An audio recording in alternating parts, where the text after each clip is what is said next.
For decades, Missouri had lived with division. Politicians debated. Newspapers argued. Communities disagreed. But in the spring and summer of 1861, those divisions became something else. Armed men gathered. Governments collided. And within less than 2 months, Missouri went from uncertainty to open war. In this episode, we'll follow the events that transformed Missouri's political crisis into a military struggle. From the streets of St.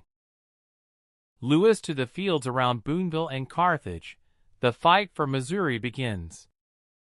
By May 1861, Missouri stood on the edge of conflict.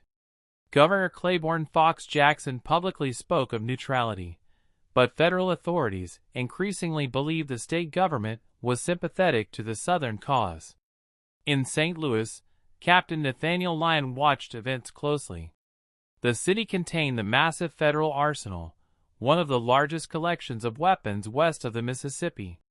Lyon feared that pro-secession forces might attempt to seize those arms. His concerns focused on a militia encampment known as Camp Jackson. On May 10, 1861, Lyon acted. Union forces surrounded the camp and forced its surrender. The operation itself succeeded. The aftermath became chaos. As the captured militia were marched through St. Louis, angry crowds gathered. Insults became rocks. Rocks became gunfire. When the shooting ended, civilians and soldiers lay dead or wounded in the streets. The Camp Jackson affair shocked Missouri. For Union supporters, Lyon had prevented a dangerous threat. For many Southern sympathizers, federal troops had just spilled blood in the state's largest city. Trust collapsed even further. Over the next month, tensions only grew. Political leaders searched desperately for compromise. On June 11th, Governor Jackson, Sterling Price, and Nathaniel Lyon met at St. Louis's Planters House Hotel. It was a final attempt to avoid war. The discussions went nowhere. The sides could not agree on Missouri's future. At one point, Lyon reportedly declared that rather than concede federal authority, he would see every man, woman, and child in Missouri dead. The meeting ended. The negotiations were over. As Lyon later summarized the situation, "This means war." 3 days later, events moved quickly. Union forces advanced on Jefferson City. The state capital was abandoned. Governor Jackson and his supporters fled westward. On June 14, 1861, federal troops occupied Missouri's capital without a fight. Missouri now had competing visions of government, competing loyalties, and increasingly competing armies. The fight for control of the state had begun. For deeper context, primary sources, and battlefield guides tied to this episode, visit moscivilwar.website. It's a growing archive of Missouri's Civil War, battles, people, and places, all in one place. If Jefferson City marked the collapse of compromise, Boonville marked the collapse of Confederate hopes for quickly controlling Missouri. Governor Jackson's forces retreated west along the Missouri River. Their goal was to regroup and resist Lyon's advance. What followed became known as the First Battle of Boonville. The word battle can be misleading.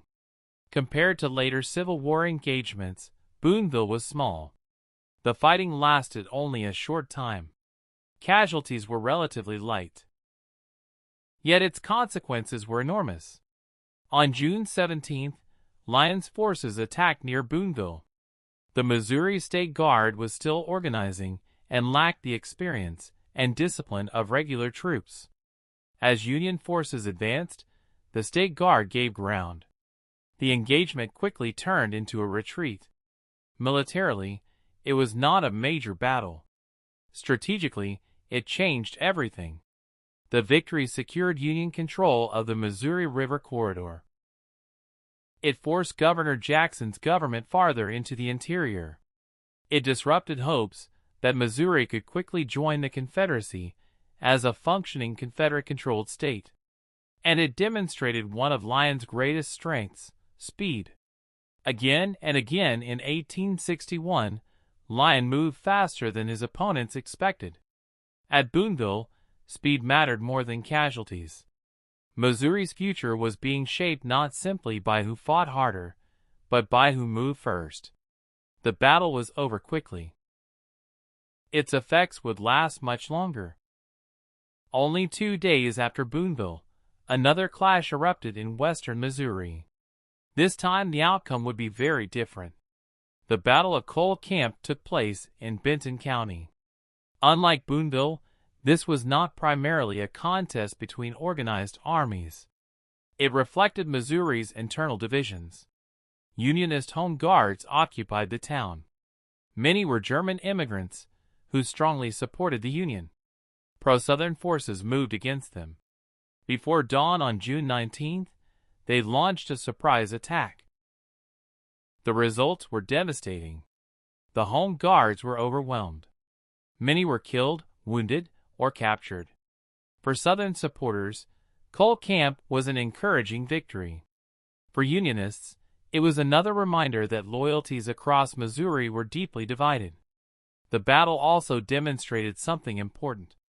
Missouri's war would not be fought only by large armies. Local communities would fight too. And sometimes those local conflicts would become just as bitter as the larger campaigns. If this story feels unfinished, that's because it is. The Missouri in the Crossfire series goes deeper into the people, the decisions, and the chaos that reshaped Missouri during the Civil War. Find the full series at mostcivilwar.website/books. By early July, the struggle for Missouri was spreading across the state. One of the most significant early clashes occurred near Carthage. Here, Governor Jackson and the Missouri State Guard attempted to make a stand. Union forces under Colonel Franz Sigel moved against them. On paper, Sigel commanded the more disciplined force. But Jackson possessed one major advantage: numbers. As the armies maneuvered around Carthage on July 5th, the State Guard repeatedly threatened Sigel's position. Throughout the day, fighting erupted across fields, roads, and the town itself. Unlike Boonville, this was not a brief encounter.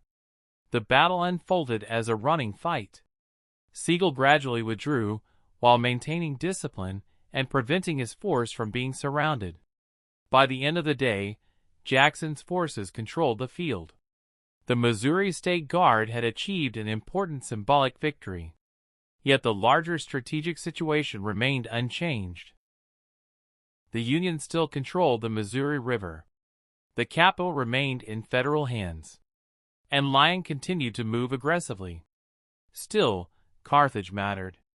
It demonstrated that pro-Southern forces in Missouri remained capable of fighting.